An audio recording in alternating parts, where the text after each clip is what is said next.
musculoskeletal system, you gotta think about scoliosis because it's so doggone common. By definition, it's in a 10-degree or greater curvature of the spine. The test that we do is the Adams forward bend test. And so you did it. And it was positive. And you said, let me get a scoliosis x-ray on this patient. So, which scoliosis patient should cause the greatest concern for you? Well, an easy perusal of these four choices says, am I more worried about a 5-degree curve or 10 degree? 10 degrees. So it's between number 1 and number 2. So the question is, are you more worried about a 13-year-old or a 17-year-old? 13-year-old every day of the week, because the 13-year-old is still going to have plenty of time to grow, which means the curvature is going to worsen. So number 1 is your best answer. Osgood-Schlatter is extremely common. It's characterized by anterior knee pain, and we see it most commonly in kids who are very active, usually adolescents who are very active. And so look at the image I have for you. I told you anterior knee pain. Where? What letter is closest to the area that's painful in Osgood-Schlatter? You see that prominent tibial tubercle?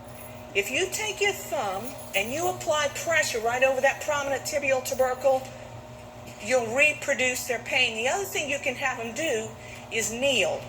Kneel on it, and that will reproduce their pain. So that gives you a really good idea. You don't need to x-ray that. Osgood-Schlatter disease occurs in conjunction with what? It's a rapid growth spurt. So usually you ask the adolescent and they're clueless. Did you just have a growth spurt? I don't know. You know who you ask? The person who has to buy their clothes. Because they'll tell, oh yeah, he outgrew his pants, I had to. All right, so there you go. Number 3, rapid growth spurt. Which findings are characteristic of Osgood-Schlatter disease? Well, number 1 says erythema and warmth of the tibial tuberosity. Oh no! That makes me think of something like osteomyelitis, not number 1. Number 2 says the pain is reproduced by extending the knee against resistance. Circle that one. Number 3 says pain occurs over the patellar tendon. Not that. What does that sound like to you? Patellar tendonitis, right? Look at number 4. Straight leg raise is painless. It sure is. Circle number 2 and circle number 4. So what are you going to do with this patient? You're going to try to have them continue their activity as their pain allows.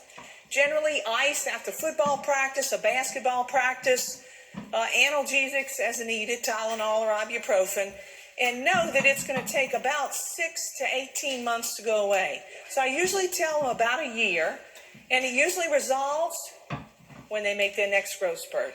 All right, so it's not it'll be better in 2 week kind of thing. What about hip pain? I made a chart for you because when children come in with hip pain, it has to grab your attention. And the first thing that we think of is an infectious etiology, something like septic arthritis, always accompanied by fever.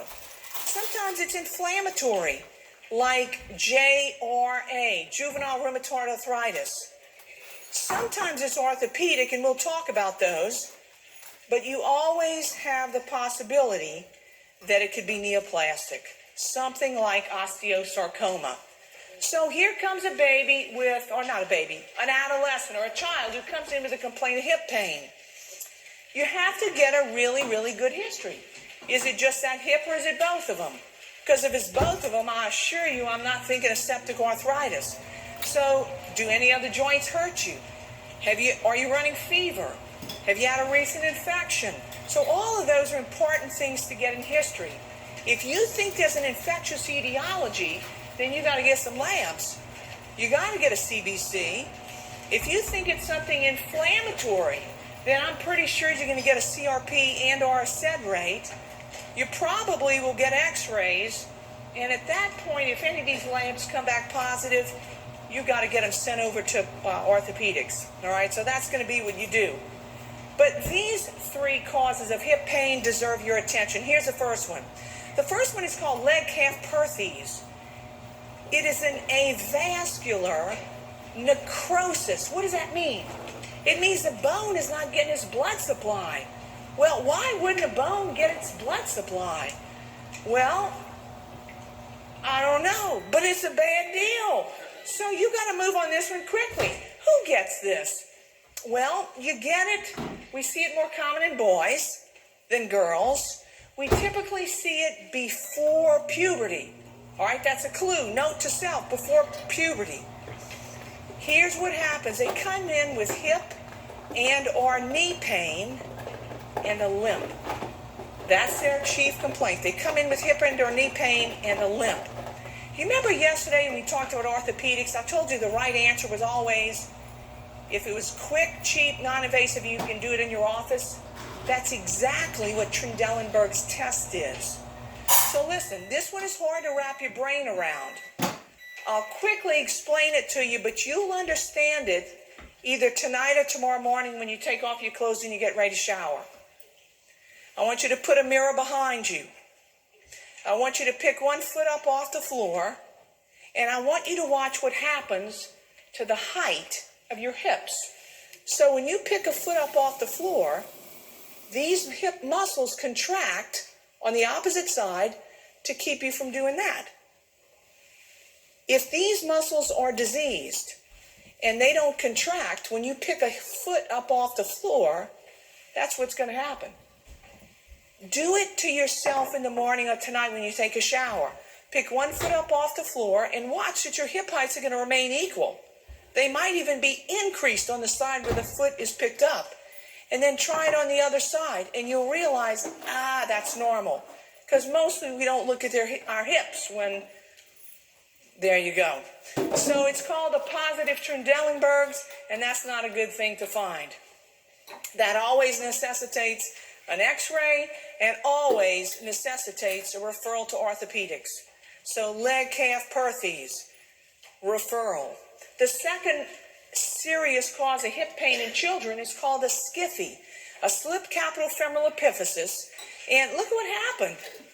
The femoral head that should sit right here in the joint, in the hip joint, has slipped. You see it? It slipped. And when that happens, the child comes in with hip and or knee pain and a limp. Look at the age of this child, adolescence. So this is the one that we see in older children. Your job is always going to be to refer. Look at my image so you'll see how it's repaired. You see it? Yeah, surgical, yep. There's a big screw that gets put in to hold it, and that's how that's repaired. And it's not uncommon for that to be bilateral. It happens in one, they get repaired, and then a few months later they start limping again, and it's the other hip. All right, so don't be surprised. The hip problem that you hope you see is this one. It's transient synovitis of the hip. It's called irritable hip. It's completely benign. Children come in with hip and or knee pain and a limp. What's important in history in this patient is that they usually have had an upper respiratory infection with fever in the previous couple of weeks. A bad cold, maybe a sore throat, an ear infection. You don't need x-rays in this patient. You sure do in the other two we talked about. No x-rays in this kid, and it resolves on its own. Well, let me see if you understood what we just talked about. Which conditions would be expected to elicit a positive Trendelenburg's test? Now that means something is wrong. A SCFE, circle it. Leg calf perthes, circle it. Septic arthritis, maybe. Transient synovitis of the hip? Nope. A hip contusion? Nope. I would circle number 1 and number 2 for sure. You'd see a positive Trendelenburg in those two. Well, what about the skin? Just a couple of things as we begin to wrap things up. You know, when a baby is born, they should never be born jaundiced. Anytime jaundice occurs within the first 24 hours of birth or of life, oh, it's a big deal. So that's always a referral. Café au lait spots are very, very common. and so are these. Your patient is a 2-week-old infant who has white pinpoint papules on his face and his cheeks. What is that? Milia, exactly, number 3. When I told you that you were going to see a number of pediatric rash questions on the exam, this is where they come from, right here.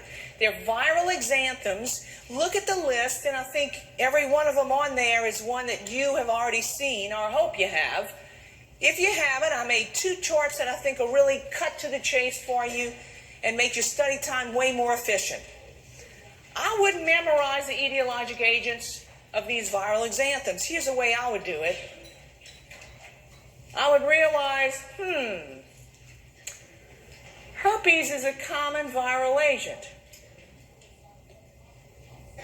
Coxsackie is pretty darn common too. Yeah, these are all viral agents. I would just familiarize myself with the name of them, and I wouldn't memorize it.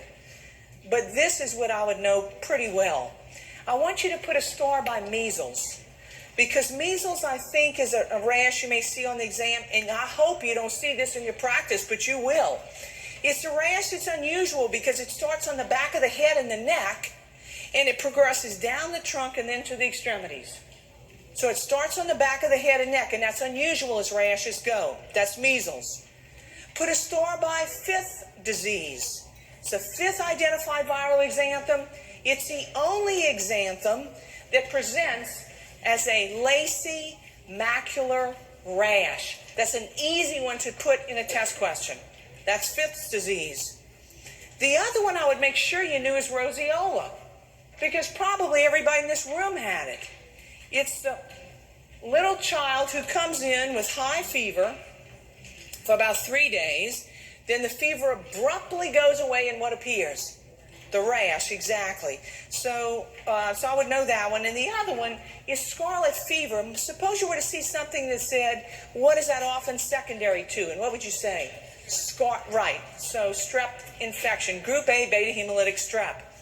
Well, the truth is, rashes will probably slay you for a while. They just do. It's the last part of your practice to come along, as I told you yesterday. So just kind of be on the alert. And I'm going to show you what I do, and it'll help you with your rashes until you learn them. Look at this question. What symptoms most typically characterize the lips and oral cavity of a patient who has herpes angina? And that's miserable. It's miserable if you're a caregiver, and it's miserable if you're the patient. You know what they have? Painful vesicles on the soft palate and mouth. Circle number 3, that's what they have. And I don't know how well you can see this, but it's the little ulcerations, and oh my goodness, when the ulceration is full of fluid, it doesn't really hurt. But when that opens up, it's like an ulcer. And you know how painful it is when you have one ulcer in your mouth? These little kids with herpes angina have a mouthful of ulcerations, and it's painful. Do you think they want to eat? No. Do you think they want to drink their juice? No. So what problem are you going to be dealing with in patients with herpes angina? Dehydration, exactly. So watch out for it. Bright red rosy cheeks. A lacy macular rash. What are we talking about? 5th disease, exactly. So that's your baby. A 4-year-old presents with a lacy macular rash and fever. Circle number 3, 5th disease. So a 3-year-old is diagnosed by you with 5th disease. Her mother is pregnant in her first trimester and has had significant exposure to the sick child. If her mother has a positive IgM for Parvo B19, what's the risk to the fetus? Is that a big deal or not a big deal? Oh, it's a big old whopping deal. Because when the